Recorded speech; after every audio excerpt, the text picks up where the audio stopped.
We got lots of stuff to talk about this evening. But I want to jump right into this because Mick Mulvaney had a press conference of sorts today. And, of course, the media and the Democrats are seizing on something he said. They're jumping. So it's all over the media. You know, every day it's something else to prove there was a quid pro quo. It's so absurd that I want to walk you through this. You want to walk through this with me? Let's walk through it, because it's blaring out of your television and radio with the phony news reports. I'm very excited about today's show. We got a lot of great stuff. And now we get these reports that say, Mulvaney denies White House acted improperly. What? So that's the kind of headlines we get. Adam Schiff. Things have just gone from very bad to much worse. What are they talking about? John Carl, ABC News. You just admitted to a quid pro quo. All right. Mulvaney in a press conference today. Let's start at cut 3. Go. So you're saying that the President of the United States, the chief law enforcement person, cannot ask somebody to cooperate with an ongoing public investigation into wrongdoing? That's just bizarre to me that you would think that you can't do that. And so you would say that it's fine to ask about the DNC, but not about Biden. So Biden is now All right, let's stop. There's an investigation going on, going back to 2016 and even before, by a U.S. attorney and by the Attorney General, looking into the early aspects of the phony Russia collusion issue and Ukraine. That's what he's talking about. Not Biden. He's talking about Ukraine and Russia. And he's saying to this reporter, who's not really getting it, the president can't say to another country, we want you to cooperate with this investigation. It's done all the time. Go ahead. For the Democratic nomination, right? That's for 2020. That's a hypothetical because that did not happen here. No, but I would ask you. No. On the call, the president did ask about investigating the Bidens. Are you saying that the money that was held up that had nothing to do with Biden? No, the money held up had absolutely nothing to do with Biden. There's no question, and that was the point I made to you. And you're drawing a distinction. You're saying that it would be wrong.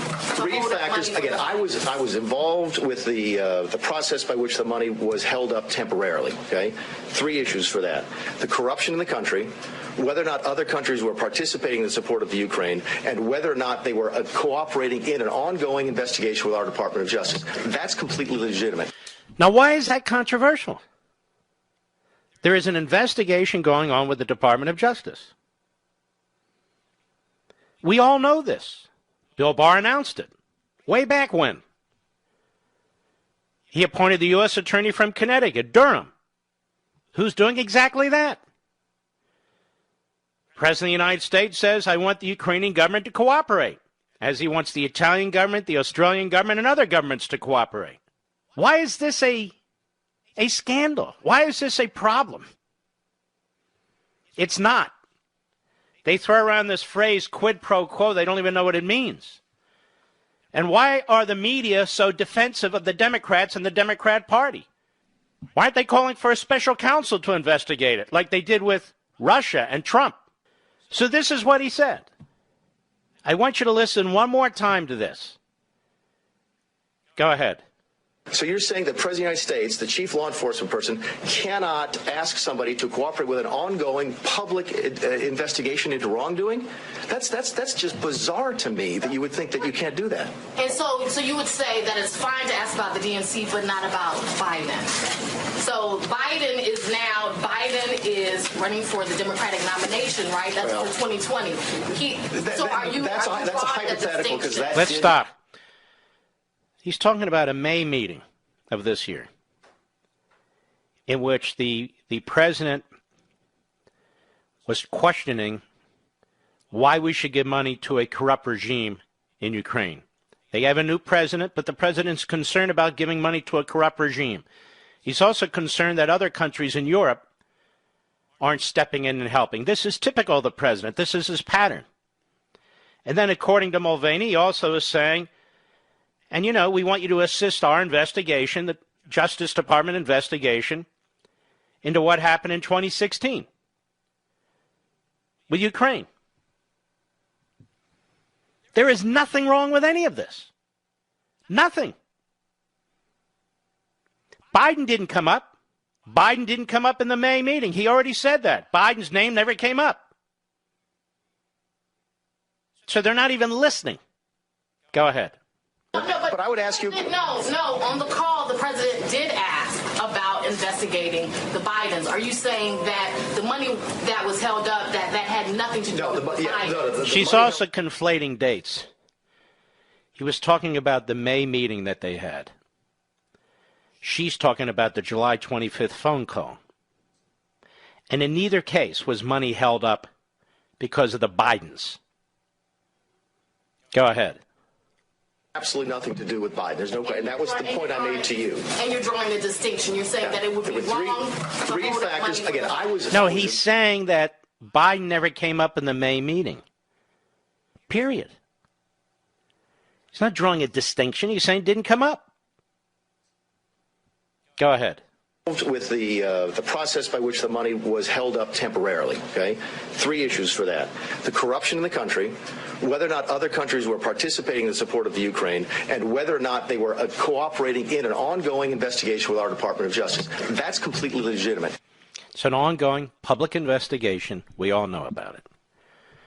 Now, John Carl of ABC News, look how he seizes on this and how the media, the PAC media, the groupthink media, the Trump-hating media, all tonight misreport intentionally what just took place. You just heard it. Cut 4, go. John Carl. So the demand for an investigation into the Democrats was part of the reason that he didn't ask for an investigation of the Democrats. He wants to go back to 2016 and see what happened. There's not a demand for an investigation. There is an ongoing investigation. The Justice Department, the U.S. Attorney from Connecticut, working with a number of countries, including Ukraine. Go ahead. Funding to Ukraine. The look back to what happened in 2016 certainly was part of the thing that he was worried about in corruption with that nation. And that is absolutely appropriate. The funding. Yeah, which ultimately then flowed. By the way, there was a report that we were worried that the money wouldn't, if we didn't pay out the money, it would be illegal. Okay, it would be unlawful. That is one of those things that has that little shred of truth in it that makes it look a lot worse than it really is. We were concerned about over at OMB about an impoundment, and I know I just put half you folks to bed, but there's the Budget Control Act, Budget Control Impoundment Act of 1974 says that if Congress appropriates money, you have to spend it. Okay, at least that's how it's interpreted by some folks. And we knew that money either had to go out the door by the end of September, or we had to have a really, really good reason not to do it. And that was the legality of the issue. But to be clear, what you just described is a quid pro quo. It is funding will not flow unless the investigation into the Democratic server. Now, hear how he talks. You just described a quid pro quo, something for something. Funding will not flow unless the investigation into the Democratic server happened as well. They want to go back to 2016 and find out what happened. That's what they want to do. That's what they are doing. That's what they're doing, period. They're going to enlist these foreign countries for assistance to provide them with information, particularly a new president in Ukraine, because the corrupt prior regimes assisted the Democrats and assisted the Obama administration and assisted Hillary Clinton. That investigation is public, it's ongoing, it's being conducted by the United States Department of Justice and the United States attorneys from Connecticut. And so what he's saying is there were three conditions. Number one, we're concerned about corruption in your government. Number two, we'd like to know where these other countries are and why aren't they filling the void. And number three, we want to make sure you're assisting us with our investigation. And so the way John Carl at ABC News says that, well, that's a quid pro quo. It is funding will not flow unless the investigation into the Democratic server happened as well. See what I mean? happen as well. We do that all the time with foreign policy. We were holding up money at the same time for the Northern Triangle countries. We were holding up aid at the Northern Triangle countries so that they would change their policies on immigration. So nothing happened, nothing wrong, perfectly fine. The problem is the media do not want Joe Biden investigated. The media do not want the DNC investigated. The Hillary Clinton campaign investigated. They do not want it. They don't want it. The president, his people did not say, dig up dirt on Biden, which is a phrase that they've been using in the media endlessly. They didn't say go after the Democrats in 2016. They said find out what happened. Find out what happened. And there was a story in the New York Times by Ken Vogel some time ago explaining Ukraine's involvement in the election on behalf of the Clinton campaign. And then it just went silent. And then Adam Schiff jumps. He says, oh, my Lord, look what we now have here. Cut 17, go. I want to make a very brief statement in light of the comments of the acting Chief of Staff Mulvaney, with his acknowledgement now that military aid to a vital ally, an ally battling Russia as we speak. That would be military aid that Obama refused to give to that vital ally, an ally battling Russia. Just to remind you folks, he wouldn't give it. Go ahead. In part out of a desire by the president to have Ukraine investigate the DNC server or Democrats for 2016. That's not what he said. He wants to know what happened in 2016, based on a New York Times report, among other things. Go ahead. Things have just gone from very, very bad to much, much worse. All right, that's it. He's a propagandist.